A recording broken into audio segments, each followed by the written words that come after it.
बहुत बहुत स्वागत है आपका निशांत हमारे स्टूडियो में। बहुत बहुत धन्यवाद। आपसे एक लंबी बातचीत करेंगे, लेकिन निशांत से बातचीत के पहले हम आपको एक छोटा सा वीडियो दिखाते हैं जो हमारी टीम ने खास तौर पर तैयार किया है।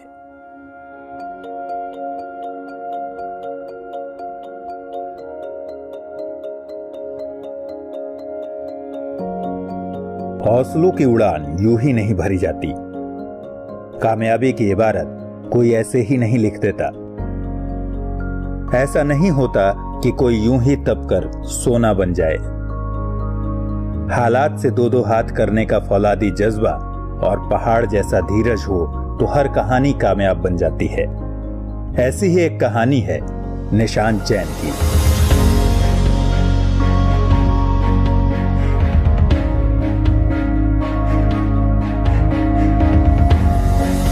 मेरठ के एक मध्यवर्गीय परिवार में जन्मे निशांत ने बचपन में ही कुछ बड़ा कर दिखाने का ख्वाब बुना था। जिस उम्र में बच्चे दोस्तों के साथ खेलने में समय बिताया करते हैं, उसी उम्र में निशांत ने किताबों से गहरी दोस्ती कर ली।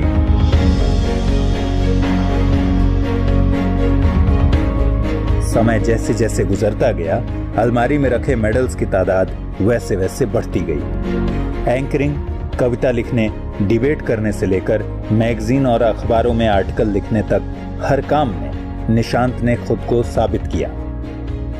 सरकारी स्कूल और कॉलेज में पढ़कर निशांत खुद को कुछ इस कदर तराशते रहे मानो मुकाम हासिल करने की तरफ एक एक कदम आगे बढ़ा रहे हों। निशांत ने क्योंकि थ्रू आउट हमेशा फर्स्ट क्लास रहा, हाई स्कूल हुआ, इंटरमीडिएट रहा, मतलब ये नहीं कहा सकता कि कोई ये कुछ सालों की मेहनत का परिणाम था। ये बल्कि मतलब एक सतत साधना थी जो कि बचपन से ही वो लगातार कर रहा था। एमए तक की पढ़ाई मेरठ में पूरी करने के बाद निशांत ने 2012 में दिल्ली का रुख किया। वक्त के साथ तालमेल बैठाने की आदत पुरानी थी, इसलिए जरूरत पड़ी तो पार्ट टाइम जॉब करने से भी गुरेज नहीं किया। यूपीएससी के पहले अटेम्प्ट में जब पीटी की परीक्षा भी पास नहीं कर सके तो हताशा ने तोड़ने की भरपूर कोशिश की, लेकिन इस बीच लोकसभा सचिवालय में हिंदी सहायक के पद पर नियुक्ति मिली और अगले ही साल यूपीएससी के फाइनल रिजल्ट में हिंदी टॉपर का जो नाम दर्ज हुआ वो था निशांत जैन। जब इनका रिजल्ट आया तो वो हम लोगों के लिए बहुत ही भावुक पल था और अगर कहें तो उस खुशी को हम आज तक सेलिब्रेट कर रहे हैं। भैया यहीं थे मेरठ में, मैंने भी छुट्टी ले रखी थी उस दिन, मम्मी जी थी, सब जने थे और बस रिजल्ट आते ही एक दूसरे के गले लगकर बहुत ही कहते ना खुशी के आंसू ही बस बहते रहे। आईएएस निशांत जैन की कहानी हिंदी माध्यम के उन तमाम बच्चों के लिए एक नजीर है जो कम खर्च और सीमित संसाधनों में अपने सपनों को पूरा करने की कवायद में जुटे हैं, क्योंकि इस कहानी का हीरो उन लोगों में शामिल है जिनकी तैयारी नहीं, कामयाबी ने शोर मचाया।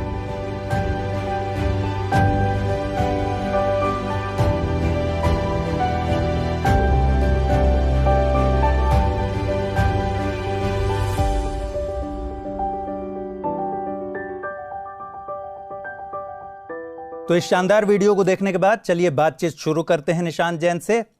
कामयाबी के इस सफर की शुरुआत कहां से हुई? कब लगा आपको कि सबसे बड़े टारगेट पर हिट करना है? ऐसे तो बचपन में बहुत सारे ख्वाब हम देखते हैं। तो बचपन में कभी मैं 8वीं 9वीं क्लास में पढ़ता था तो कभी सोचता था कि भाई ये जब पढ़ते थे, नागरिक शास्त्र पढ़ते थे या कभी राशन की दुकान पर राशन लेने जाते थे तो कभी सोचते थे कि अधिकारी शब्द कई जगह यूज़ होता था और मैं बहुत जल्दी थोड़ा अखबार पढ़ने लग गया था तो वहाँ बार बार पढ़ते थे कि उन्होंने निरीक्षण किया, ये कमी पाई। तो मुझे लगता था कि मतलब ये अधिकारी क्या होता है और ये कैसे बनते हैं। तो तभी से एक हल्का सा एक फैंटेसी कह दो, एक अजीब सी इच्छा थी मन में। लेकिन जब धीरे धीरे थोड़ा बड़े हुए तब समझ में आया कि इसके लिए परीक्षा देनी होती है। तो कहीं 11वीं 12वीं में जाके सोचा था कि भाई मैं भी ये परीक्षा दूंगा। लेकिन बाद में जब ग्रेजुएशन की फिर समझ में आया कि भाई इसके लिए तो ऑप्शनल सब्जेक्ट भी लेना होता है, जीएस भी तैयार करना होता है। तो थोड़ा रुझान था क्योंकि सामान्य ज्ञान में मेरी एक थोड़ी रुचि थी तो उसका फ़ायदा मिला, पर बाकी आगे जीवन के कुछ संघर्ष भी रहे। तो उसके बाद धीरे धीरे करते करते ये निर्णय हुआ कि भाई परीक्षा तो देने का एक ख्वाब मन में था ही, पर परिस्थितियों के हिसाब से जब सही समय आया था शायद तभी मैं परीक्षा दे पाया। अब तो आप अधिकारी बन चुके हैं, ट्रेनिंग पूरी हो चुकी है, अब क्या बदलाव महसूस करते हैं पहले में और अब में? बदलाव तो एज ए ह्यूमन बीइंग तो मतलब बहुत ज़्यादा बदलाव तो नहीं, लेकिन हाँ बहुत सारे सकारात्मक बदलाव जो मैं महसूस करता हूँ, या मेरे साथ जो जुड़े लोग हैं मुझे इतना महसूस नहीं होते जितना मेरे परिवार वालों को या जो लोगों से हम डील करते हैं उनको जो बाहर से देख रहे हैं वो ज़्यादा महसूस कर पाते हैं। तो मुझे जहाँ तक लगता है वो ये कि एक तो ट्रेनिंग कुछ इस तरह की बहुत कॉम्प्रिहेंसिव है, व्यापक प्रक्रिया है ट्रेनिंग की, कि जीवन के हर क्षेत्र का थोड़ा एक्सपोजर मिल जाता है। तो कहीं ना कहीं मुझे लगता है जैसे फॉर एग्जांपल फाउंडेशन कोर्स है या प्रोफेशनल ट्रेनिंग है या भारत दर्शन है या फिर दिल्ली में, तो उससे हमें कहीं ना कहीं एक तो सेंसिटाइजेशन होता है। सेंसिटाइजेशन भारत की संस्कृति को लेकर भी, दुनिया के एक्सपोजर को लेकर भी, और प्रशासन की बारीकियों को लेकर भी, नियम कायदों को लेकर भी। तो उससे कहीं ना कहीं एक तो दृष्टि, हालांकि यूपीएससी की परीक्षा ही अपने आप में बहुत व्यापक होती है, लेकिन उससे भी बियॉन्ड हम थोड़ा प्रशासन के नज़रिए से उन चीज़ों को जब देखते हैं तो वो बदलाव आते हैं हमारे अंदर, और थोड़ा सा परिपक्वता तो आती ही है, पेशेंस बढ़ जाता है, धैर्य हमारे अंदर थोड़ा बढ़ जाता है, और लोगों से डील करते करते कुछ थोड़ा सा सही क्या है गलत क्या है वो जो विवेक होता है शायद उसको परखने की क्षमता ट्रेनिंग हमें बढ़ाती है। आईएएस बनने से पहले भारत दर्शन को लेकर काफ़ी बातचीत होती है कि आईएएस बनने के बाद भारत दर्शन करने को मिलता है, आपका अपना अनुभव कैसा रहा? सबसे पहले तो मैं ये कहूँगा कि भारत दर्शन के बारे में पहले भी हम लोग भी यही सोचा करते थे कि ये कोई टूर होता है जिसमें साइट सीइंग करनी होती है, महाबलेश्वर और ये आसाम के चाय के बागान देखने होते हैं। ऐसा ही नहीं होता। इनफैक्ट ये तो इसका एक छोटा सा पार्ट है। जब आप कहीं जाएंगे तो स्वाभाविक सी बात है कि वहाँ के स्मारकों को, वहाँ के मोन्यूमेंट्स को या उनको भी देख, आगरा जाएंगे तो ताजमहल देखेंगे। हाँ, बिल्कुल। लेकिन इट्स मोर अबाउट कि जो भारत की प्रशासनिक व्यवस्था है या जो भारत का विज्ञान में जो प्रगति है, औद्योगिक क्षेत्र में जो प्रगति है, या भारत में जो ट्राइबल्स हैं या जो नक्सल अफेक्टेड एरियाज़ हैं, या जो आर्मी, नेवी और एयरफोर्स किस तरह से काम करती है, पैरामिलिट्री फोर्सेस किस तरह से काम करती हैं, या private sector, public sector, NGOs किस तरह काम कर रहे हैं, उसका एक्सपोजर देने के लिए बहुत सारे अटैचमेंट्स कराए जाते हैं इसमें। तो उस तरह से एक कम्प्रिहेंसिव पैकेज बन जाता है सीखने समझने का और साथ में आनंद का भी। आपने कॉमर्स से +2 किया, फिर आपने बीए में हिस्ट्री, पॉलिटिकल साइंस और अंग्रेजी लिया, तो ये प्लानिंग किस तरह से बनी कि अलग अलग सब्जेक्ट पर कमांड करने की कोशिश थी या कुछ और प्लानिंग थी? नहीं, ऐसा बिल्कुल भी नहीं था, ऐसा बिल्कुल भी डेलिबरेटली नहीं किया गया था। यूं हुआ कि भाई जैसे मेरे भैया ने भी कॉमर्स से 12th किया था तो मैंने भी कर लिया। फिर मुझे धीरे धीरे 12th करते करते 11th-12th के दौरान एहसास होने लगा था कि मेरा स्वाभाविक रुझान ह्यूमैनिटीज़ की ओर है, मानविकी विषयों की ओर है, जिसमें साहित्य, भाषाएं और इतिहास, राजनीति विज्ञान के जैसे विषय हैं। तो मैंने उस समय एक कड़ा निर्णय लिया जिसको उस समय पचा पाना सब लोगों के लिए थोड़ा मुश्किल था। तो मैंने इतिहास, राजनीति विज्ञान और अंग्रेज़ी में बीए करने का निर्णय लिया। जैसा कि कुछ लोगों का ये भी मानना होता है कि भाई मानविकी जो क्षेत्र है उसमें करियर की संभावनाएं काफ़ी कम है, पर उस समय जो भी कहिए रिस्क लिया, या मतलब मेरी रुचि कुछ ज़्यादा ही जग गई थी इसमें, तो मैंने इसमें बीए किया। उसके बाद मुझे एहसास हुआ कि मन बार बार मचलता था हिंदी साहित्य और हिंदी भाषा के लिए।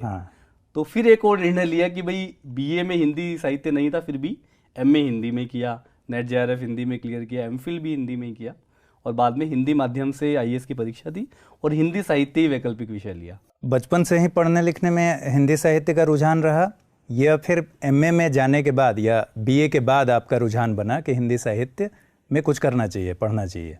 रुझान तो काफ़ी पहले से था। मैंने अपनी पहली कविता जो एक बाल कविता थी वो 8वीं कक्षा में लिखी थी। तो रुझान तो इस तरह का था, मतलब पढ़ने का, और नंदन चंपक पढ़ के हम लोग बड़े हुए, बाद में कादम्बनी पढ़ने लग गए। तो इस तरह से पढ़ने लिखने का रुझान तो हमेशा से था। लेकिन उसके बाद फिर उसको एक एकेडमिक डिसिप्लिन के रूप में पढ़ने का विचार बीए के दौरान आया कि भाई क्यों ना इसमें इतनी रुचि जब है तो इसमें अकादमिक रूप से आगे कुछ किया जाए और सिविल सेवा परीक्षा में भी इसी को लेकर आगे बढ़ा जाए। वो पहली कविता जो 8वीं कक्षा में आपने लिखी थी, कुछ याद है उनके लाइन्स? नहीं याद तो थोड़ा है, लेकिन उसको सुनने के लिए थोड़ा बच्चा बनना होगा तभी, क्योंकि तो बाल तो कविता बन जाएंगे हम लोग। तो वो कुछ इस तरह थी कि पहली बारिश की चुन्नू मुन्नू देखो आई, मौसम की पहली बरसात, गर्मी से राहत देने को लाई ठंडक का एहसास, और छतरी रेन कोट लेकर यह प्यारा सा मौसम आया, गरम पकौड़ी खाने को है मन सबका अब ललचाया, और टप टप बूंदे टपके जैसे गिरते हों सच्चे मोती, मानसून की ये बहार है लाई खुशियों की थाती। शानदार। मतलब बचपन में जो आपकी लिखी हुई कविता है वो बचपन वाली लग नहीं रही है। इसीलिए तो संपादक जी ने रिजेक्ट कर दी थी। जब मैंने उसको भेजा 4-5 बार भेजा, कॉलम शुरू हुआ था बच्चा पार्टी के नाम से कि कोई भी बच्चे अपनी क्रिएशंस भेज सकते हैं या कोई उन्होंने कविता लिखी हो, कोई ड्राइंग बनाई हो, तो मैंने अपनी कविता भेज दी, तो उन्होंने 4 बार रिजेक्ट कर दी। फिर मैंने, मेरी एक दीदी थी, वो उनकी में से किसी को जानती थी, किसी पत्रकार को, तो मैंने जब उनके घर गया तो मैंने कहा दीदी देखना मैंने कविता भेजी और वो हर बार वो छापते ही नहीं है। तो उन्होंने जब पता किया तो उन्होंने कहा हम तो ये सोच के रिजेक्ट कर रहे थे कि इसने खुद नहीं लिखी हुई कहीं से। बचपन से ही आपका जो ट्रैक रिकॉर्ड रहा है पढ़ने लिखने में वो बहुत शानदार रहा है और टॉपर रहे हैं आप। तो कभी कोई ऐसा स्टेज आया जब आपको लगा हो कि यार पढ़ाई लिखाई गड़बड़ हो गई है, गड़बड़ ट्रैक पर जा रहा हूँ मैं? नहीं, ऐसा तो ऐसा सच नहीं लगा। और कई बार तो ऐसा होता है अगर आप गड़बड़ ट्रैक पे जा भी रहे होते हो आपको खुद कहाँ पता चलता है। तो इतना ज़रूर है कि जब पहली बार मैंने सिविल सेवा परीक्षा का प्रयास दिया, जो खुद में काफ़ी लेट था, मुझे लगता था कि जब पूरी तैयारी हो जाएगी तभी दूंगा। हाँ। तो इस चक्कर में मैं लेट करता गया। जब पहली बार दिया तो थोड़ा दबाव भी था और ये भी था कि चूंकि अभी तक सब जगह हम तो टॉप ही करते आए हैं तो इसमें भी क्लियर तो हो ही जाएगा, कोई डाउट नहीं है। लेकिन पहली बार में ही असफल हो गए, IAS में भी और PCS में भी। तो उस समय थोड़ा सा लगा कुछ 1-2 महीनों के लिए कि ट्रैक से थोड़ा उतर गए हैं, क्योंकि थोड़ा उसका तनाव हावी होने लगा था। तो thanks to my family and friends कि उन्होंने मुझे उससे उभरने में मदद की। आपके कई इंटरव्यूज़ में मैंने देखे कि फ़िलॉसफी में भी आपका इंटरेस्ट रहा है, एक और सब्जेक्ट। जी। तो हिंदी साहित्य और पीछे इतने सारे सब्जेक्ट्स का आपका ट्रैक रिकॉर्ड, फिर फ़िलॉसफी में कैसे रुझान बन गया? फिलॉसफी पहली बात तो कोई बहुत अलग विषय नहीं है। फिलॉसफी कहा जाता है कि philosophy is mother of all subjects. तो मुझे तो फिलॉसफी का एक्सपोजर नहीं था, पर उसमें रुचि पहले से थी। ये तो यहाँ आके पता चला कि फिलॉसफी भी एक अलग विषय होता है। अब जैसे आप देखें, हिंदी साहित्य मेरा वैकल्पिक विषय था, लेकिन साहित्य का भी तो एक दर्शन होता है, भाषा का भी दर्शन होता है। यानी हम जो कुछ भी सोच रहे हैं, मैं आज कुछ भी आपसे कह रहा हूँ तो उसके पीछे मेरी फिलॉसफी काम कर रही है। तो फिर मैंने जब एक बार थोड़ा सा भारतीय दर्शन को और पाश्चात्य दर्शन को पढ़ा और सामाजिक राजनीतिक दर्शन को पढ़ा, तब समझ में आया कि हाँ भाई, जो जितनी भी प्रथाएं हैं समाज में चल रही हैं उनके पीछे क्या दर्शन काम कर रहा है।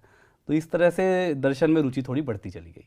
फिलॉसफी में जो आपकी रुचि है वो तो एकेडमिकली आपने बता दी। हमारे सोसाइटी में कई बार हम लोग सुनते हैं, अपने दोस्तों के बीच सुनते हैं कि यार फिलॉसफी मत झाड़ो गुरु। तो कभी आपके साथ ऐसा हुआ है? नहीं, ये तो एक मुहावरा है एक तरह का, जब कि भाई जैसे हम कहते हैं ना कि ज़्यादा ज्ञान मत दे भाई। हाँ। तो उसी तरह से हम कह देते हैं कि भाई ज़्यादा फिलॉसफी मत झाड़ो। तो थैंकफुली मेरे दोस्त देवर काइंड एनफ टू मी कि उन्होंने मुझे ऐसा कभी नहीं कहा। कभी नहीं कहा। पार्ट टाइम जॉब्स आपको शुरू के दिनों में करनी पड़ी, तो ये फैसला कैसे लिया आपने? क्या कोई प्रॉब्लम या फिर शुरू से आपका मिजाज ऐसा था कि अपने बूते कुछ करना है? मतलब ऐसा कोई नहीं था कि केवल चैलेंज को एक्सेप्ट करके ही पार्ट टाइम जॉब शुरू की। कुछ ज़रूरतें थी और स्वावलंबन की ज़रूरत थी मुझे, तो इस वजह से भी मैंने शुरू की। जैसे मैंने फॉर एग्जांपल किताबों की जब छपती हैं किताबें तो उससे पहले उनकी प्रूफ रीडिंग होती है। हाँ। तो मैंने प्रूफ रीडिंग से पार्ट टाइम काम करना शुरू किया। तो वो एक हॉबी भी है, वो थोड़ा सा आपको पे भी कर रहा है और साथ में दुनिया भर की नॉलेज भी मिल रही है। अब जब आप कोई किताब पढ़ेंगे तो उससे कुछ ना कुछ आपको ज्ञान हासिल होगा ही।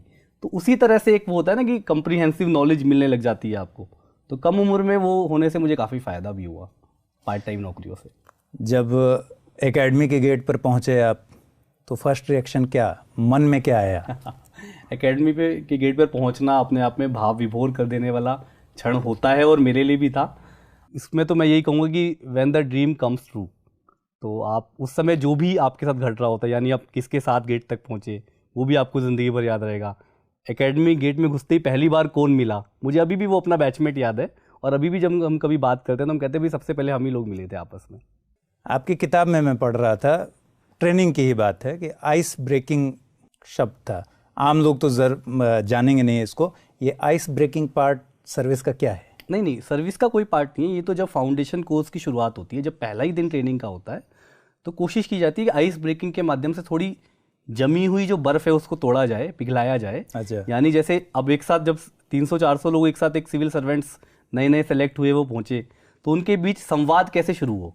तो उस संवाद को शुरू करने के लिए कुछ मनोरंजक तरीके से उनमें आइस ब्रेकिंग सेशंस कराए जाते हैं, कुछ गेम्स खिलाए जाते हैं, जिससे वो एक दूसरे के प्रति कंफर्टेबल होते हैं। फिर दोस्ती और आपस में मिलना जुलना शुरू हो जाता है, जो एक बहुत ज़रूरी भी है। और हमारे यहाँ कहा जाता है कि एस्पिरिट डे कॉर्प्स होनी चाहिए, यानी आपस में मिलजुल कर काम करने की संघ भावना सिविल सेवकों में पैदा होनी चाहिए। आपको ट्रेनिंग के दौरान एक भाषा और सीखने का मौका मिला। जी। तो आपने उर्दू चुना, ऑप्शन में आप कुछ और भी चुन सकते थे, ये फैसला क्यों? वो भाषा का एक प्रारंभिक ज्ञान होता है, उसके प्रति बहुत ज़्यादा तो नहीं सीखा जा सकता इतने कम समय में। हाँ।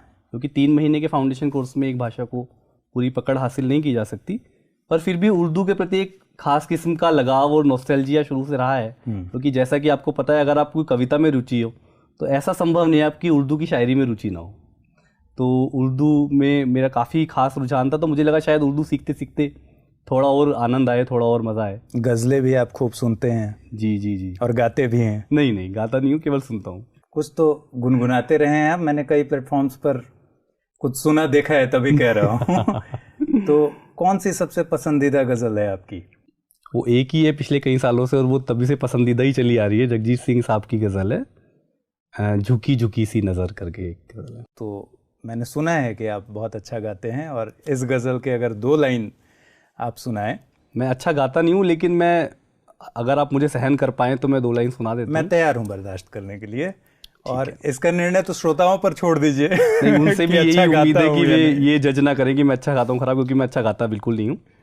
झुकी झुकी सी नजर बेकरार है कि नहीं, दबा दबा सा सही, दिल में प्यार है कि नहीं, झुकी झुकी सी नजर।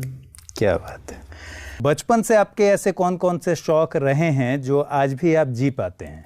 एक तो शौक पढ़ना और लिखने का, जो भी महसूस किया, जो भी मेरे आसपास घटा, उसमें क्या मैंने फील किया, उसको कागज़ पे उतारने का एक शौक रहा है पहले से। इसके अलावा थोड़ा कविताएं बोलने का, एंकरिंग का, मतलब एक पब्लिक स्पीकिंग का थोड़ा शौक रहा मुझे हमेशा से। डिबेटिंग की कॉलेज में, तो उस समय काफ़ी अच्छा हम लोगों ने देश भर में गए और डिबेट वगैरह में भाग लिया। निबंध लेखन किया, क्विज़ वगैरह में काफ़ी पार्टिसिपेट किया। तो ये कुछ ऐसी एक्स्ट्रा करिकुलर एक्टिविटीज़ होती हैं जो आपके एकेडमिक स्कोर इम्प्रूव ही करती हैं और आपके ओवरऑल स्किल्स को डेवलप करती हैं। तो उसमें हमने खूब मज़ा किया और खूब कॉलेज में हम लोग एक्टिव रहे। आप अब कुछ इन शौक में से कर पाते हैं पूरा, या अब तो समय की काफ़ी कमी हो गई आपके पास? लेकिन ऐसा भी तो नहीं है ना कि ये शौक अब आपकी पूरी नौकरी के निर्वाह में काम आते हैं। आपके दायित्वों के निर्वाह में हर रोज़ आपको मदद करते हैं। आप जब एक अधिकारी होते हो तो आपको लोगों से संवाद स्थापित करना होता है, आपसे मिलने लोग आते हैं, आपको उनसे इंटरेक्ट करना होता है, कभी कभी आपको संबोधित भी करना होता है। तो ऐसे में आपके लिखने और पढ़ने का जो कौशल है वो हमेशा काम आता है। फिल्में देखते हैं आप? फिल्मों में किस तरह का कंटेंट पसंद है आपको? फिल्में मैं देखता हूँ। फिल्में देखने का शौक़ पिछले दिनों थोड़ा डेवलप ही हुआ है। तो मुझे ऐसी फिल्में अच्छी लगती हैं थोड़ी देसीपन से भरपूर हों, थोड़ा रोमांटिक हों और थोड़ा इमोशनल हों। मतलब इस तरह की फिल्में देखना ज़्यादा पसंद करता हूँ मैं। या फिर किसी बायोपिक्स में भी काफ़ी इंटरेस्ट बढ़ा है कि किसी, जैसे धोनी के ऊपर बनी पीछे एक बायोपिक, या पहले मैरी कॉम पे बनी थी, तो इस तरह की बायोपिक्स में भी काफ़ी इंटरेस्ट आता है। एक मिडिल क्लास फैमिली से बिलोंग करते हैं आप, कभी किसी ऐसी चीज़ के लिए अपने मन बनाया हो जो उस समय संभव नहीं हो, लेकिन आपको लगा हो कि यार एक बार IAS बन जाए तो इसको ज़रूर करेंगे? ऐसा कोई बहुत ज़्यादा इस तरह तो नहीं हुआ कि बहुत ज़्यादा किसी चीज़ का सपना था, क्योंकि ज़रूरतें भी बहुत सीमित थी, कोई बहुत ज़्यादा फैली हुई भी नहीं थी। तो ज़रूरतें पूरी होती गई और खुशी से, मतलब हंसते मुस्कुराते हुए हर माहौल में मस्ती से जीते गए। तो ऐसा कभी महसूस नहीं हुआ कि कोई ख़ास अभाव रहा हो। और रही बात IAS बनने के बाद के जीवन की, तो मुझे लगता है उसमें भी जो मैं करना चाहता था वो उस पद तक मैं पहुंच पाया, और उम्मीद है कि जिन सपनों को लेकर मैं आगे बढ़ा था उनको कर पाऊंगा आगे। कोई शिकायत नहीं है कुल मिला के। लाइफ का कोई ऐसा टर्निंग पॉइंट याद आता है जब चीज़ें बदल गई हों बिल्कुल पूरी तरह से, आपकी ज़िंदगी का फ़लसफ़ा बदल गया हो, सोचने का तरीका बदल गया हो? ऐसे टर्निंग पॉइंट यूँ तो आते रहे हैं, क्योंकि कोई भी आदमी जब लगातार ज़िंदगी की राह में आगे बढ़ता जाता है, उतार चढ़ाव आते हैं और टर्निंग पॉइंट भी आते ही जाते हैं। मुझे लगता है कि जब मैं ग्रेजुएशन के बाद कभी शायद मैं अपने जीवन में नॉर्मली चल रहा था आगे, तो मेरे एक सीनियर हुआ करते थे, तो वो कभी कभी मेरी खबर लेते रहते थे कि भाई क्या चल रहा है निशांत आजकल। तो उन्होंने एक बार मुझसे कहा, निशांत, उन्होंने मेरी टोटल स्थिति को ऑब्जर्व करते हुए उन्होंने मुझे कहा कि निशांत उन्होंने मुझे एक बल्ब का उदाहरण दिया कि जिस तरह एक बल्ब है, अगर उसे छत पर यहाँ लटकाया जाए तो वो ज़्यादा क्षेत्र को कवर करता है, और अगर उसी बल्ब को यहाँ लटका दिया जाए तो वो कम क्षेत्र में रोशनी दे पाता है। तो उन्होंने कहा तुम वो बल्ब हो जिसको थोड़ा ऊपर लटकना चाहिए। तो मुझे लगा कि यार ये सोचने का एक अलग ही तरीका है, क्यों ना हम जब हम सेवा करनी है तो क्यों ना बड़े क्षेत्र पे जाकर, बड़े स्कोप जहाँ पर हो वहाँ पे जाके काम किया जाए। परिवार में या दोस्त में या फिर पीछे जितने लोगों के बारे में आप पढ़ते रहे हैं उसमें से कोई इंस्पिरेशनल पर्सनालिटी आपके लिए? बिल्कुल, मैं थोड़ा शुरू से ही मतलब एक तो बुद्ध और महावीर से बहुत प्रभावित रहा, और विवेकानंद का दर्शन मुझे बहुत प्रभावित करता है, ख़ासतौर पर उनका जो आत्मविश्वास है। जब वो कहते हैं कि strength is life and weakness is death, तो लगता है कि वाह, क्या मतलब इस हद तक का आत्मविश्वास एक युवा में होना चाहिए। इसीलिए शायद युवाओं के आइकन भी बिल्कुल विवेकानंद बने। बिल्कुल। और रही बात वैसे इंस्पिरेशन की, तो जब मैं कॉलेज में स्कूल में पढ़ता था इनफैक्ट, तो मेरठ में एक जिलाधिकारी हुआ करते थे, अवनीश अवस्थी सर, जो IAS ऑफिसर हैं यूपी के। तो तब मैं अखबार पढ़ा करता था, जैसा कि मैंने आपको बताया, तो मैं पढ़ता रहता था कि आज उन्होंने ये काम किया, आज उन्होंने ये अच्छा काम किया, ये अभियान चलाया या फिर ये निरीक्षण किया। तो मैं सोचता था, मैं उनसे काफ़ी प्रभावित रहता था। शायद तभी वो जो सपना था ना कि मन में एक ख्वाब था IAS बनने का, तो वो उनको देखकर ज़्यादा उसमें ऊर्जा आई। अब आप खुद एक IAS ऑफिसर हैं, तो कभी अवनीश अवस्थी से मिलने का मौका मिला? जी, सौभाग्य से मुझे उनसे मिलने का मौका मिला, और मैंने उन्हें सारी बात अपने मन की बताई कि हाँ, मैंने ऐसे ऐसे, जब मैं छोटा था तो मैं आपके TV अखबार में पढ़ता था। तो उनको भी सुन के बहुत अच्छा लगा और मेरे मन की बात भी निकल गई। ज़िंदगी में आपको कभी ऐसे हालात का सामना करना पड़ा जब डिप्रेशन हो या फ्रस्ट्रेशन हो? छोटे मोटे फ्रस्ट्रेशन तो यूं ही लगे रहते हैं, लेकिन मुझे लगता है कि जब वो पहले प्रयास में, सिविल सेवा परीक्षा का पहला प्रयास, और आप एकदम उत्साह से लबरेज, और तब प्रारंभिक परीक्षा में असफल होना, तो वो एक झटका था मेरे लिए। वो भी तब जबकि ट्रैक रिकॉर्ड टॉपर का। हाँ, वो ज़्यादा समस्या का कारण बन जाता है, क्योंकि सब लोग टॉपर ही होते हैं अपने अपने मोहल्लों के। तो उसके बाद थोड़ा सा मुझे लगा कि शायद कुछ तनाव हावी हो रहा है, पर समहाउ आई कुड रिकवर। तो रिकवर करने के दौरान परिवार, दोस्त, इन लोगों ने बहुत मदद की, या आपका अपने से बाहर निकलने की उसमें आपकी जिजीविषा ने काम किया इस तरह की? जिजीविषा तो अपनी ही होती है, लेकिन जिजीविषा को पालने, पोसने और संभालने में तो आपके आसपास वाले ही मदद करते हैं। उनको हम में जब हमसे ज़्यादा भरोसा होता है ना, तो अपने को भी लगता है कि शायद अपने में कुछ तो है जो ये लोग इतना भरोसा कर रहे हैं। तो इसीलिए मेरा हमेशा से एक मानना रहा है कि रिश्ता तो निभाने में है, यानी अगर अपने हैं वो भी अगर रिश्ता ना निभाओ तो पराये से हो जाते हैं, और कई बार जिन्हें हम पराया कहते हैं, जब उनसे रिश्ता निभाओ तो वो अपने से लगते हैं। तो इसलिए रिश्तों की बड़ी अहमियत मुझे लगती है हमेशा। कई सारे स्टूडेंट्स भी हैं, और स्टूडेंट्स के बीच जैसा आप बता रहे हैं कि एक कॉमन प्रॉब्लम है कि कई बार फ्रस्ट्रेशन, जी, वो डाउन टाइम आता है जब आपका दिमाग काम नहीं कर रहा होता है। उनके लिए आप कुछ कहना चाहेंगे कि कैसे उभरें इस चीज़ से?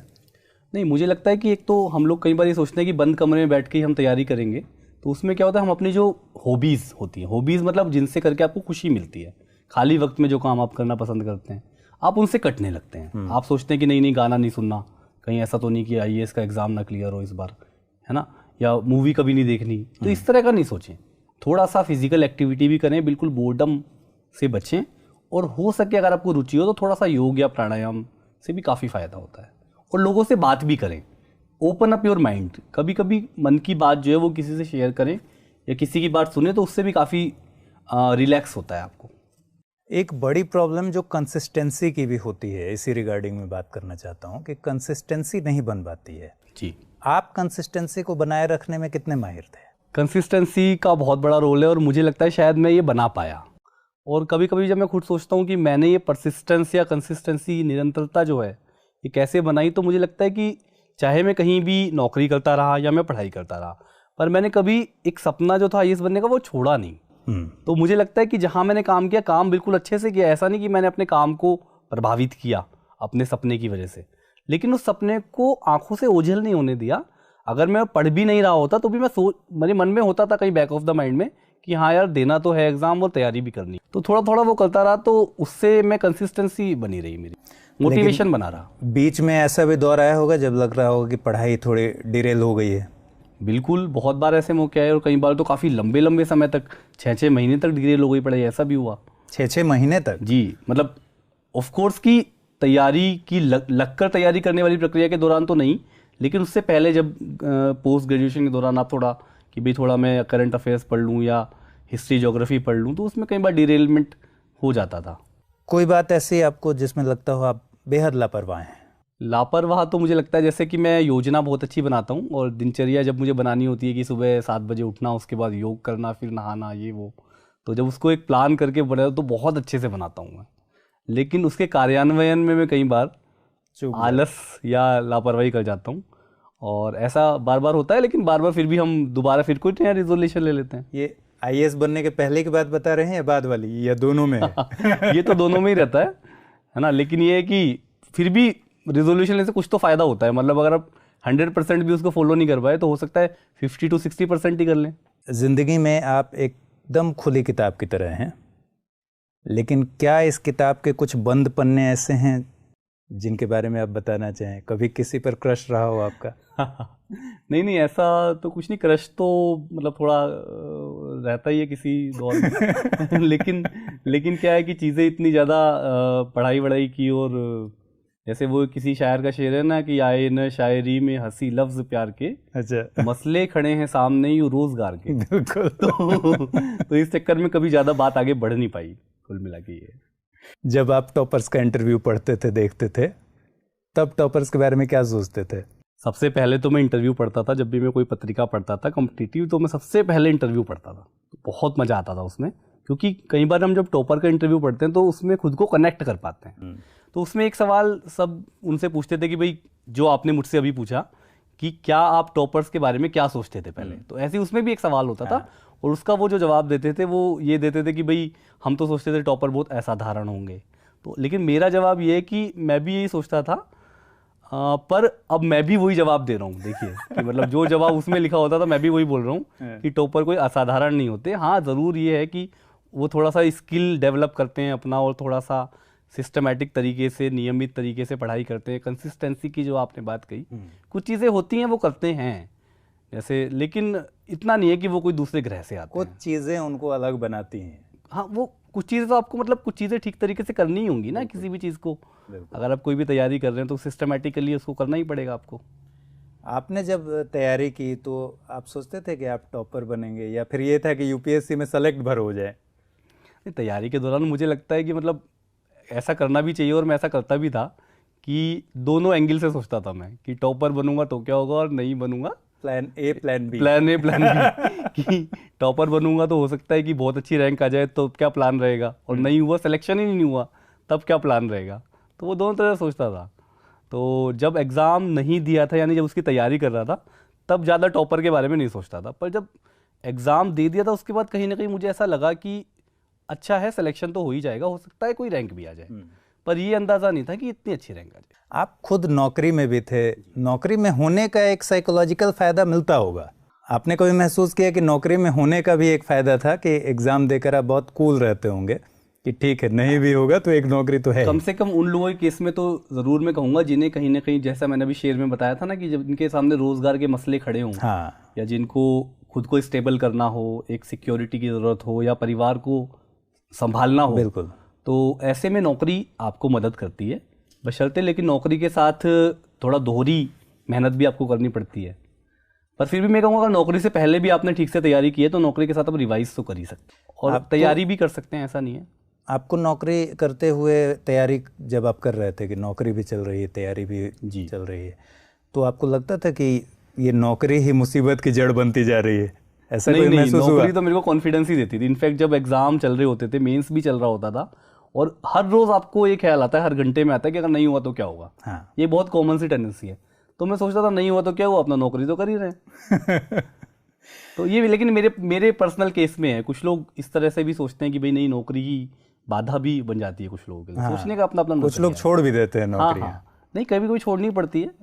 एक स्टूडेंट जब सिविल सर्विस क्रैक करने का सपना बुनता है, सबसे पहली बार तैयारी करने का सोचता है, उसको कुछ नहीं पता होता है कि कहाँ से तैयारी शुरुआत करें।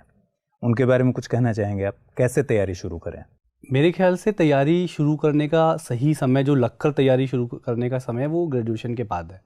लेकिन ग्रेजुएशन के दौरान भी थोड़ा सा एक जागरूकता, अवेयरनेस विकसित करने के लिए एक तो न्यूज़पेपर पढ़ना एक मस्ट है। वो आपका एक दबाव में ना पढ़ के उसको एक रुचि की तरह पढ़ें, और थोड़ा सा जो अपनी 9वीं से 12वीं तक की एनसीईआरटी किताबें, उनसे एक बेसिक आइडिया उनको एक कहानी की तरह पढ़ते हुए प्राप्त कर लें, ताकि अपने को history, geography, polity, economy, culture, environment की एक बेसिक समझ हो जाए।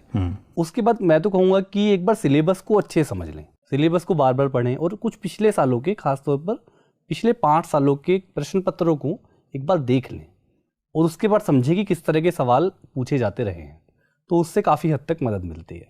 इस तरह शुरुआत की जा सकती है। यहाँ ये भी बात चलती है कि सिलेबस को समझने में, कौन सी किताब पढ़नी है कौन नहीं पढ़नी है, स्ट्रेटजी को समझने में, इसी में 1 साल चला जाता है। आप इत्तेफाक रखते हैं इससे? नहीं, ये थोड़ा गलत है, ये ऐसा नहीं करना चाहिए। हम लोगों के साथ भी ऐसा हुआ, लेकिन इतना ज़्यादा नहीं हुआ। तो कई बार क्या होता है, हम लोग इसी उलझन में, मैं तो आपको बताता हूँ, जब मैं दिल्ली आया था पहली बार, तो थैंकफुली मैंने शुरू में ही हिंदी साहित्य जब पढ़ा था, तो एक हरिवंश राय बच्चन की 4 पंक्तियाँ थी। हाँ। तो वो उन्होंने मुझे बहुत मदद की जब मैं बहुत कंफ्यूज हो जाता था कि स्ट्रैटेजी क्या हो, कैसे पढ़ें, क्या नहीं पढ़ें। कि मदिरालय जाने को घर से चलता है पीने वाला, मदिरालय जाने को घर से चलता है पीने वाला, किस पथ पर जाऊं असमंजस में है वो भोला भाला, और अलग अलग पथ बतलाते सब, अलग अलग पथ बतलाते सब, पर मैं यह बतलाता हूँ, राह पकड़ तू एक चला चल, पा जाएगा मधुशाला। क्या बात। तो तब मुझे लगा कि भाई बहुत ज़्यादा कंफ्यूज होने से गड़बड़ हो जाएगा।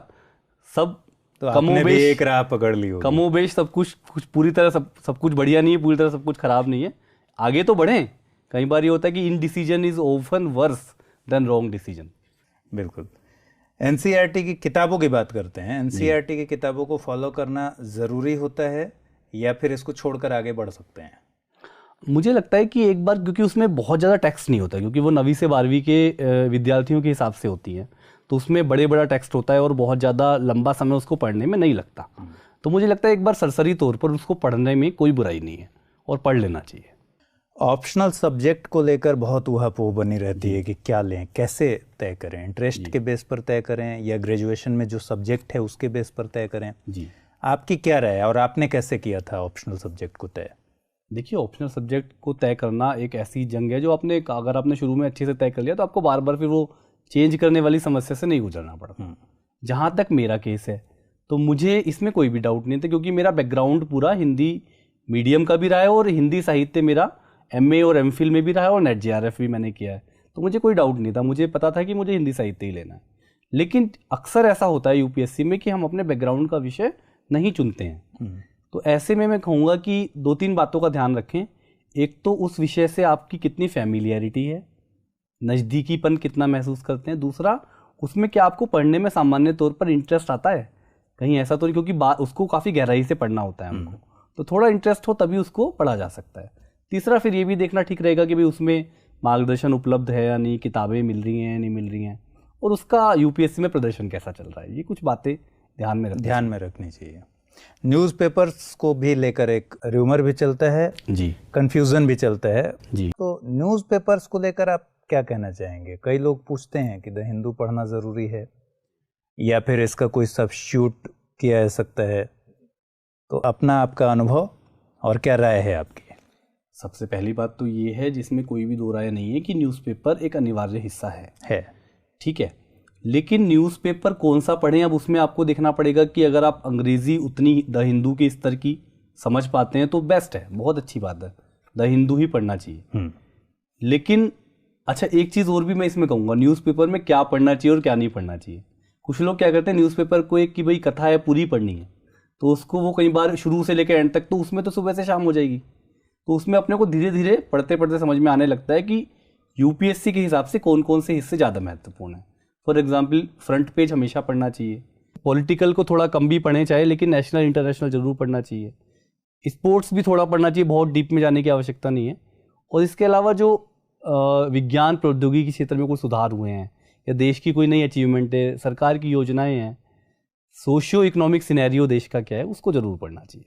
फिर यहाँ आप उससे जोड़ते होंगे कि क्वेश्चंस के पैटर्न क्या हैं उसको देखें तो फिर न्यूज़पेपर पढ़ने में भी आसानी होती है। लेकिन जब कोई न्यूज़पेपर पहली बार पढ़ना शुरू करता है, ज़िंदगी में कभी पढ़ा नहीं, तो वो इन सवालों से 2-4 होगा और मेरा इंटरव्यू देखेगा तो सोचेगा उन्होंने तो ऐसे ऐसे कहा था। लेकिन वो धीरे धीरे डेवलप होगा कि आपको क्या पढ़ना है क्या नहीं पढ़ना है। आप पहले दिन ही सोचोगे कि मेरे को आज ही पता चल जाएगा कि मेरे को अखबार में क्या पढ़ना है, तो वो नहीं हो पाएगा। धीरे धीरे जब आप सिलेबस को पढ़ेंगे बार बार, पिछले सालों के पेपर बार बार देखेंगे, खुद भी थोड़ा मैगजीन वगैरह पढ़ेंगे, तो तब आपको धीरे धीरे आइडिया लगने लग जाएगा कि ये पढ़ना है और ये छोड़ना है। टाइम मैनेजमेंट में अगर वेटेज की बात करें तो न्यूज़पेपर के लिए कितना वक्त होना चाहिए? न्यूज़पेपर के लिए मुझे लगता है कि 2 से 3 घंटे का वक्त, अगर आप कुछ और नहीं कर रहे हैं, नौकरी नहीं कर रहे हैं, केवल तैयारी ही समर्पित रूप से कर रहे हैं, तो 2-3 घंटे का वक्त आपको सुरक्षित रूप से देने में कोई समस्या नहीं है और देना भी चाहिए। कोशिश करनी चाहिए कि न्यूज़पेपर में आपने पढ़ा उसको कैसे आप डॉक्यूमेंट कर रहे हैं, यानी आप उसको कहीं पे नोट्स बना रहे हैं या कुछ लोग कटिंग भी काटते हैं। इसके अलावा एक मंथली मैगजीन आपको जरूर पढ़नी चाहिए जो न्यूज़पेपर की चीज़ों का आपको मंथली रिवाइज भी करा दे। आपने आज पढ़ा कि चंद्रयान का प्रक्षेपण हुआ, आपने उसको न्यूज़ में पढ़ा तो आपको एक दिमाग में बैठ गई बात, लेकिन उसके जो गहरे बिंदु हैं कि कैसी तकनीकी थी, क्या भारत से पहले कौन कौन से देश हैं जो चंद्रमा पे यान भेज चुके हैं, इस तरह की बातें मैगजीन आपको बता देती है और उन चीज़ों को पुष्ट कर देती है। तो मुझे लगता है वो एक बार मंथ के बाद रिवीजन हो जाता है तो वो अच्छी तरह से दिमाग में बैठ जाता है। अखबार की जो कटिंग वाली बात आपने बताई, कई बार ऐसा होता है कि बहुत सारी कटिंग्स रखी रहती हैं जी, अखबार भी रखे रहते हैं, मैगजीन्स भी रखे रहते हैं, ऊपर से स्टडी मटेरियल्स की भीड़ बढ़ती जाती है। आपके साथ कभी ऐसा हुआ? मेरे साथ भी ऐसा हुआ है और मैं तो खूब देखता हूँ कि जो यूपीएससी की खासतौर पर तैयारी कर रहे होते हैं लोग, उनके कमरे में जाने से भी लोग इसलिए कतराते हैं कि उस कमरे में एक बड़ा पुस्तकालय होता है तो उनको लगता है, वो एकदम तनाव में आ जाते हैं कि भाई इतनी सारी किताबें पढ़नी होती हैं तो फिर कैसे करेंगे हम। और एक और समस्या रहती है, जब आप बाज़ार में निकलते हैं और प्रतियोगी परीक्षाओं की किताबों का बाज़ार होता है तो आपको लगता है एक देखो नया ये आया है तो ये भी खरीद लेते हैं, वो भी खरीद लेते हैं। तो इस तरह से करके वो बहुत सारी किताबें जमा हो जाती हैं, बहुत सारे नोट्स जमा हो जाते हैं और बहुत सारी पत्रिकाएं और न्यूज़पेपर की कटिंग जमा हो जाती है। पर मुझे लगता है कि जैसे मैं कहता भी हूँ कि it is better to read 1 book for 10 times than to read 10 books for 1 time. यानी आप जो भी पढ़ें उसको थोड़ा बार बार पढ़ें, बजाय ये कि आप बहुत सारी चीज़ें इकट्ठी कर लें तो उससे रिवीजन ठीक से नहीं हो पाता और बाद में चीज़ें ग्रैस्प ठीक से नहीं हो पाती। स्टडी मटेरियल का प्रेशर बनता होगा ना एक, उससे उस प्रेशर से को कैसे आप मैनेज करते थे, या फिर आप सलाह क्या देना चाहेंगे स्टडी मटेरियल? मैं तो ये सलाह दूंगा कि बहुत ज़्यादा फैलाने के बजाय आप चीज़ों को थोड़ा समेटें ताकि आपको परीक्षा के समय दिक्कत ना हो। पता चला अभी तो आपने खूब ये भी और वो भी बहुत सारा इकट्ठा कर लिया और बाद में जब परीक्षा से 1 महीना पहले या 2 महीना पहले आप पैनिक फील करने लगे। तो इसलिए बेहतर है कि पहले से उस दबाव को बढ़ाया ही ना जाए और काम की चीज़ें ही अपने रूम में रखी जाएं, दूसरों पर दबाव ना बनाया जाए, और खुद पर भी और दूसरों पर भी। ये भी है। टेस्ट सीरीज में हिस्सा लेना या फिर मॉक इंटरव्यूज को लेकर एक चर्चा चलती रहती है, ये सब कितना ज़रूरी है, कैसे फ़ायदा पहुंचाता है? हाँ, मैं बिल्कुल बताना चाहूँगा। टेस्ट सीरीज़ और मॉक इंटरव्यू, टेस्ट सीरीज़ मुख्य परीक्षा के लिए और प्रारंभिक परीक्षा के लिए, और मॉक इंटरव्यू वाले खंड के लिए। तो ये बेसिकली दोनों ही मॉक हैं। ये आपको उन रियल टाइम सिचुएशंस में आप कैसे परफॉर्म करेंगे उसमें मदद करते हैं, और प्लस आपका राइटिंग स्किल डेवलप करते हैं। और आपको ये भी पता चलता है कि जैसे कई बार हम खुद ही ख्याली पुलाव पकाते रहते हैं कि मेरी पर्सनैलिटी तो बहुत अच्छी है, लेकिन जब मॉक इंटरव्यू देने जाते हैं तो पता चलता है कि कुछ कमियां हैं जिन्हें अभी सुधारा जा सकता है। हालांकि ऐसा भी कई बार होता है कि कुछ लोग मॉक इंटरव्यू देने के बाद इतने तनाव में आ जाते हैं कि सही इंटरव्यू में परफॉर्म नहीं कर पाते। तो लेकिन मैं फिर भी ये सलाह दूंगा, अपनी पर्सनल मेरा एक्सपीरियंस है कि टेस्ट सीरीज़ और मॉक इंटरव्यू करने चाहिए, बहुत ज़्यादा नहीं कि आप रोज़ एक टेस्ट दे रहे हैं, वो ऐसा नहीं होना चाहिए। फिर पढ़ेंगे कब, लेकिन टेस्ट सीरीज़ और मॉक इंटरव्यू में हिस्सा लेना चाहिए। ये आपने बहुत अच्छी एक बात कही कि कई बार मॉक इंटरव्यूज़ देने के बाद भी लोग डिप्रेशन में चले जाते हैं, ठीक ठाक पर्सनालिटी होने के बावजूद। वैसे लोगों को क्या आप कोई सलाह देना चाहेंगे कि मॉक इंटरव्यू के रिजल्ट को इतना भी हावी ना होने दें अपने से? मतलब आप इतना भी वल्नरेबल मत बनिए कि कोई भी आपको कभी भी इमोशनल रूप से आप पे अत्याचार कर दे। तो इसलिए अगर किसी ने बताया भी है तो ठीक है, मतलब उसको दिल से ना लगाएं। और अगर कोई, क्योंकि बहुत कम समय होता है उसमें, बहुत ज़्यादा बहुत बड़ा आमूलचूल बदलाव नहीं लाया जा सकता ना उसमें अपने पर्सनालिटी में, तो थोड़ा सा सुधारने में कोई बुराई नहीं है। आप खुद इतने डिबेट्स में भाग लेते रहे हैं, लिखते रहे हैं, बहुत सारे इस तरह के क्रिएटिव शौक आपके हैं। आपको स्टूडेंट्स को कुछ कहना है कि इस तरह के क्रिएटिव जो आपके शौक हैं उनको किस तरीके से आगे बढ़ाएं ताकि ये पूरी तैयारी में उनको मदद कर पाए? मैं इसमें 2 बातें कहना चाहूँगा स्टूडेंट्स को कि एक तो क्रिएटिव शौक रखने चाहिए। इवन अगर आप क्रिएटिव के अलावा खेलना कूदना भी एक शौक होता है, अगर आपको खेलने का शौक है या एक्सरसाइज का शौक है, जो भी आपको, तो आपको करना चाहिए। ये मैंने पहले भी आपसे कहा था। लेकिन ये सोचकर कि मैंने निशांत जैन का इंटरव्यू देखा था और उसमें उन्होंने बहुत सारी कविताएं लिखते, तो मैं भी कविता लिखना शुरू करूँ, तभी IAS बनूंगा। तो ऐसा ना करें, अपने साथ इस तरह का मजाक ना करें। मतलब सबके अपने अपने शौक होते हैं, आप अपने शौकों को तलाश करें और उनको डेवलप करें, बजाय इस दबाव में आने के कि चूंकि टॉपर्स के बहुत सारे शौक होते हैं इसलिए मेरे भी बहुत सारे मल्टीपल शौक होने चाहिए। ऐसा बिल्कुल नहीं है। लिखने की प्रैक्टिस को लेकर बहुत सारी बातें होती हैं जी। पढ़ना एक अलग मुद्दा है, लेकिन आप उसको प्रेजेंट कैसे करते हैं ये एक अलग कला है। तो लिखने की प्रैक्टिस करना इस एग्ज़ाम के लिए कितना वेटेज रखता है, कितना बड़ा मुद्दा है? मुझे लगता है कि लिखने की प्रैक्टिस का कोई विकल्प ही नहीं है, आपको लिखना ही होगा। जितना आप सोचते हैं कि लिखने में सबसे बड़ी समस्या होती है आलस्य। आपको लगता है कि मैं शुरुआत कैसे करूं, भाई मुझे तो अच्छा लिखना आता ही नहीं, मैं लिखूंगा तो लोग हंसेंगे। तो इस तरह की चीज़ों के चक्कर में हम लिखना शुरू नहीं कर पाते। लेकिन जब हम लिखना शुरू कर देते हैं, मैं लिखकर आपको गारंटी दे रहा हूँ कि आप जब लिखना शुरू करते हैं और धीरे धीरे कभी किसी को दिखाते हैं या खुद भी सेल्फ तो असेसमेंट अपने आप ही उसमें सुधार आने लगता है, गुणात्मक सुधार आता है। और कुछ महीनों के बाद आप पाएंगे कि आप पहले से कहीं अच्छा लिखने लगे हैं। तो इसलिए राइटिंग प्रैक्टिस से जी ना चुराएं। और ऐसा भी नहीं कि आप मतलब बिल्कुल तनाव में आ जाएं और रोज जितना पढ़ें उससे लिखना शुरू कर दें, तो ऐसा भी कोई ज़रूरी नहीं है। लेकिन लिखना जरूरी है, एक अनुपात बनाकर रखें पढ़ने और लिखने और ख़ासतौर पर मैं एक जनरल बात तो कहूँगा कि आप हफ्ते में 15 दिन में एक आधा निबंध जरूर लिखें। क्योंकि निबंध लिखने से क्या होता है कि एक ओवरऑल राइटिंग स्किल डेवलप होता है, और कैसे क्रमबद्ध और व्यवस्थित तरीके से चीज़ों को लिखना है ये निबंध की कला हमें सिखाती है। तो निबंध आप लिखते जाएंगे तो वो ओवरऑल भी आपकी हर चीज़ में राइटिंग स्किल में काम आता है।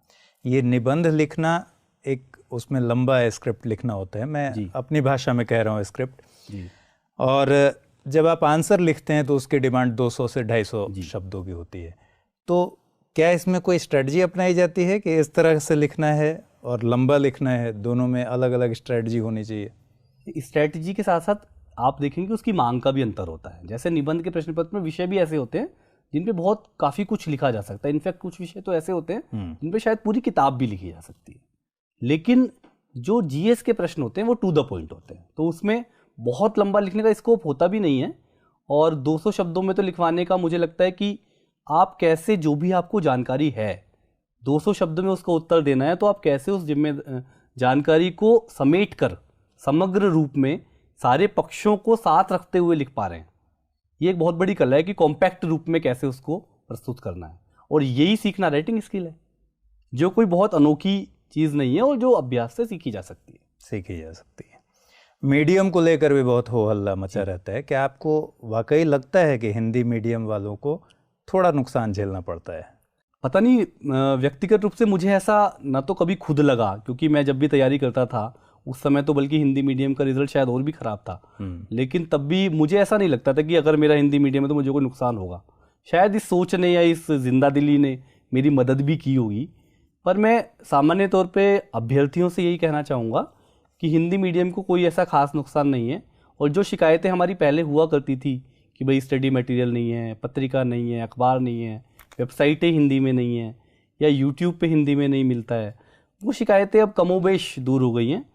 भारत सरकार के जितने भी प्रकाशन हैं, जितने भी, वो सब तो हिंदी में हैं ही। उसके अलावा जो स्टैंडर्ड पब्लिशर्स हैं, प्रकाशक हैं, या जो उन्होंने सबने क्या किया है कि अंग्रेज़ी की किताबों का, अंग्रेज़ी के मटेरियल का बहुत प्रामाणिक और अच्छा अनुवाद भी आने लगा है।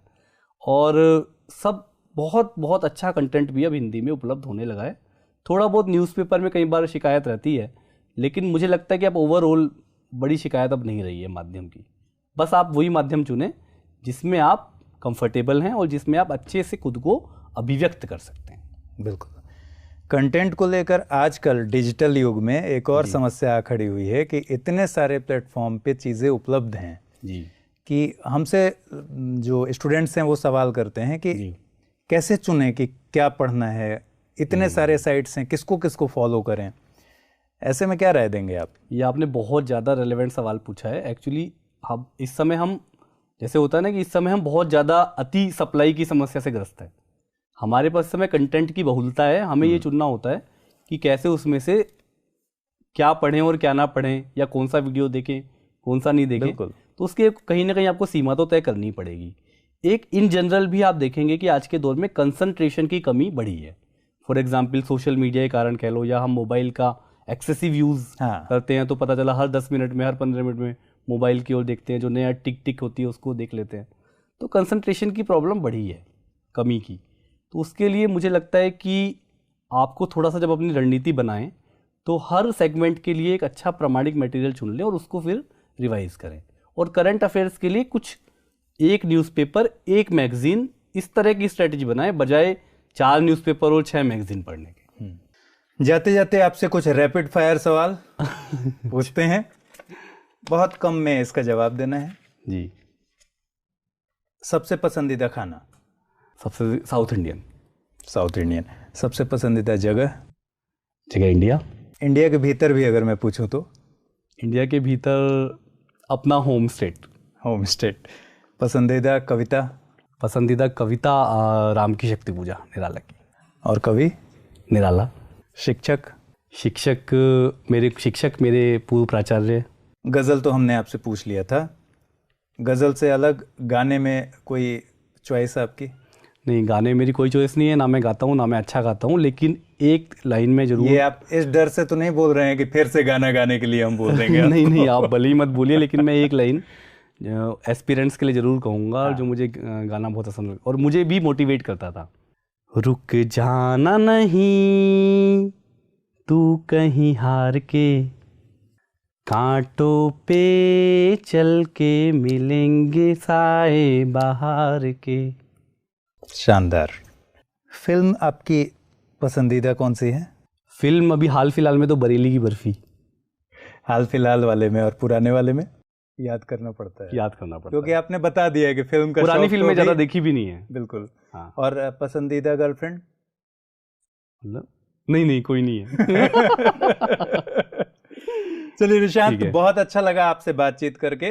आपने ट्रेनिंग पूरी कर ली है और अब एक नए सफ़र पे हैं, नए तरह की चुनौती है, और हम आपको शुभकामना देते हैं कि आप अपनी इस चुनौती को भी उसी तरह से जीतिए जैसे आज तक आप जीतते आए हैं। बहुत बहुत धन्यवाद। शुक्रिया। Thank you. तो ये थे हमारे साथ निशांत जैन। अगले एपिसोड में हम फिर किसी ऐसी शख्सियत के साथ आपके साथ मिलेंगे जो अपने फील्ड में बहुत अच्छा कर रहे हो, यूपीएससी के प्रिपरेशन में जिन्होंने कमाल कर दिया हो और जो वाकई कहलाते हैं टॉपर। फिलहाल इस प्रोग्राम में इतना ही। इंतज़ार कीजिए अगले